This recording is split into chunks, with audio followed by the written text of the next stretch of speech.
you are normally the sort of person that likes fortnight in Spain with a good breakfast buffet, aren't you? Yes, I am. So this is not your choice of a holiday?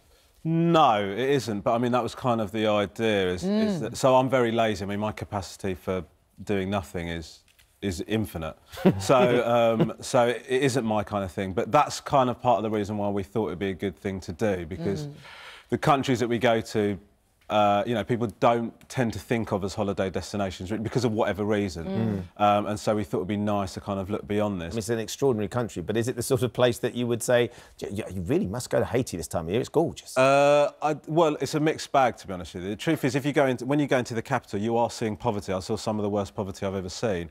But the country is beautiful. Because the thing is, you think about it, Haiti's right next to the Dominican Republic, and loads of people go on holiday to the Dominican Republic. So it's got the same sort of conditions, it's got the same sort of natural environment, but it's just a very different economy, and they're not as set up. Obviously, along the way, you were taking lots of macho challenges, like jumping off big waterfalls.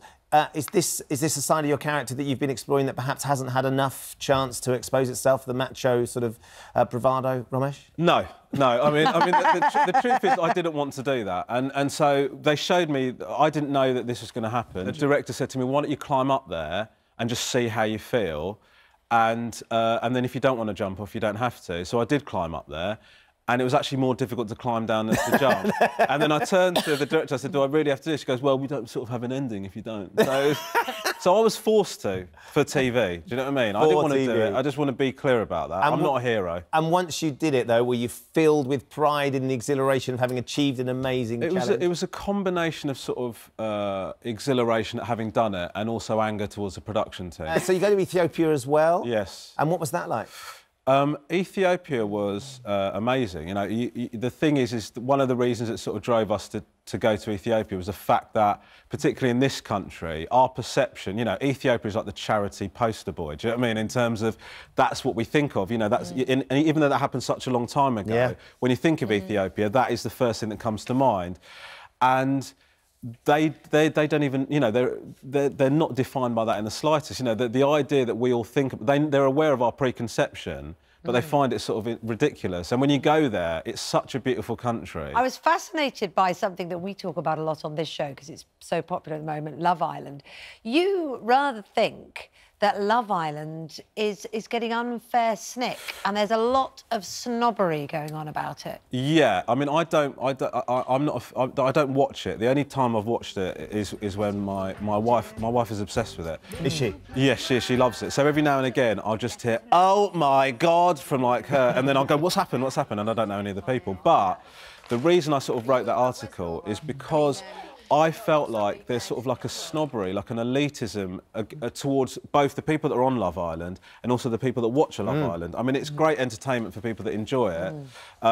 And this sort of intellectual thing of, oh, these people, they're not intelligent, they're not this, they're not that. I just felt like it was really unfair. I mean, and also you think they're a little bit jealous of their beauty. Well, that was my other thing, is that I think it's sort of people that are looking at people that were the kind of people at school that you thought were the hot ones at school, and now they're on a TV show, and it's just very upsetting. Do you know what I mean? Like, to see, like, still following you. Yeah, I can't believe that these people are being allowed to be famous now. Do you know what I mean? So I do think there is a little bit of sort of, you know, this resentment towards the alphas from school, I guess. You know, and you were a maths teacher, weren't you? I was a maths teacher, yeah. Because the kids are particularly enjoying it, aren't they? Is that a good thing? I understand the arguments against it because people get concerned that people are going to aspire to just be famous for no reason. But I think the truth is that, you know, Love Island doesn't exist in isolation as kids' source of education. Do you know what I mean? They're watching that as a form of entertainment alongside going to school, alongside being brought up by their parents. I think people, you know, kids can stand to watch Love Island as part of their upbringing. I mean, I don't think it's going to damage them. Do you know what I mean? He's been at the coalface as well.